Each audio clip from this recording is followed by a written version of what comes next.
Hello সবাই, আমরা এখন বেরিয়ে পড়েছি কাশী বিশ্বনাথ মন্দির যাওয়ার জন্য। কাশী বিশ্বনাথ মন্দিরে আমি এখন এসেছি রাতে শয়ন আরতি দেখতে, যেটা রাত 10:30টার সময় হয়। অনেক দিন থেকে আসার ইচ্ছে ছিল, এর আগে একবার এসেছিলাম বন্ধুদের সাথে। তো এবার ভাবলাম আসি। এটা গোদলিয়া চৌরাহা।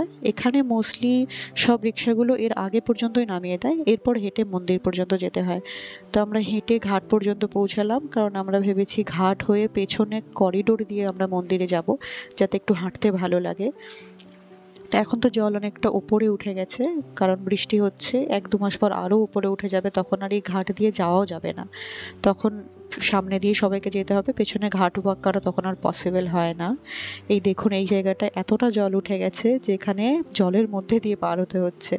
আমরা জলের মধ্যে দিয়ে পার হয়েছি, বাট একটা জায়গাতেই জল উঠেছে, বাকি জায়গাটা এখনো পর্যন্ত ক্রস করা যাচ্ছে। বাট আই ডোন্ট থিঙ্ক কি 1-1.5 মাস পরে আর যাওয়া যাবে। দেখুন অলরেডি কতটা ঘাটের ওপরে জল চলে এসছে, নর্মাল টাইমে অনেক নিচে থাকে।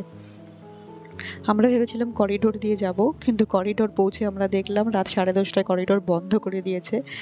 আনফর্চুনেটলি খারাপ হলো, বাট আমাদেরকে গলি গলি ঘুরে মন্দির যাওয়ার খুঁজতে হলো। অ্যান্ড সারপ্রাইজ, গলি গলি যেতে যেতে আমি এই মন্দিরটা দেখতে পেলাম। এটা বিশালাক্ষী শক্তিপীঠ কাশী বিশ্বনাথের 17 নম্বর শক্তিপীঠ। এটা এটা বলা হয় যে এখানে মা দুর্গার ইয়াররিংস পড়েছিল, সেই থেকে শক্তিপীঠ হয়েছে। অনেকবার শুনেছি যে এখানে শক্তিপীঠ আছে, বাট কখনো দর্শন করা হয়নি। আজ ফর্চুনেটলি হয়ে গেল।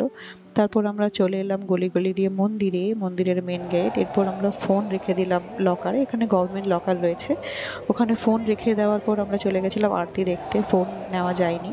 তো এই ভিডিওটাতে আপনারা দেখতে পাচ্ছেন যে সবাই মিলে কিরকম হাত তুলে গান করছে। আমি জানি না যে আওয়াজ শোনা যাচ্ছে কিনা, বাট প্রচণ্ড জোরে গান গাওয়ার আওয়াজও হচ্ছে, কারণ সবাই মিলে গান গাইছে।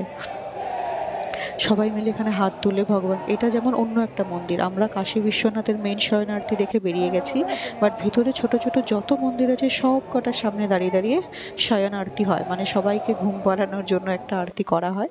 তো আমি বাইরে থেকে ভিডিওটা করেছিলাম অন্য মন্দিরে। এটা বাইরের মন্দিরের বাইরের সিচুয়েশন। এখানে মোটামুটি এখন ভিড় নেই, যেহেতু রাত এখন 10:30-11টা বাজে। তবু আমরা সাইডে উঠে এই জায়গাটা চলে এলাম। এটা মন্দিরের সাইডে, উপর থেকে মন্দিরটা খুব ভালো দেখা যায়। ওই যে দূরে হলুদ কালারের চূড়াটা দেখা যাচ্ছে উপরে পতাকা, ওটাই মন্দির, যেটা সম্পূর্ণ সোনা দিয়ে তৈরি, গোল্ড। তারপর আমরা ছুটে ছুটে গেটটা দিয়ে বেরোলাম, কারণ বাকি সব গেট বন্ধ করে দিয়েছে, বলছিল এটাও বন্ধ করে দেবে, তাড়াতাড়ি বেরো। আমরা যদি পেছন দিয়ে আসতে পারতাম করিডোর দিয়ে, তাহলে করিডোর দিয়ে এন্ট্রি করতাম, যেটা দেখা যাচ্ছে। বাট যেহেতু বন্ধ হয়ে গেছে রাতেবেলা, ওদিকটা জল বেশি বলে আমার মনে হয় বন্ধ করে দিয়েছে। তো আমরা একটু করিডোরটা ঘুরে আবার সেই গলি গলি দিয়ে কাশী বিশ্বনাথ দর্শন করে চলে এলাম বাইরে গোদলিয়াতে, যেখান দিয়ে আমরা গেছিলাম। গোদলিয়া রাতের বেলায় ঘুরতে ভালো, দিনের বেলা এত ভিড় থাকে যে পা রাখার জায়গা নেই। আমি এখানে লাস্ট 3 বছর আছি, আমার মনে হয় না আমি লাস্ট দিনে কবে গোদলিয়া এসেছি। আমি সবসময় রাতে 10:30-11টার পরেই প্রেফার করি আমি যাব। দেখুন রাত 11:30-12টার সময় কতটা ভিড় এখানে। এরপরে আমি রিক্সা করে নিয়েছিলাম, কারণ আমার আর হাঁটার ক্ষমতা নেই। ভেতরে ভেতরে অনেক গলি গলি হাঁটা হয়েছিল, আমি ক্লান্ত হয়ে পড়েছিলাম।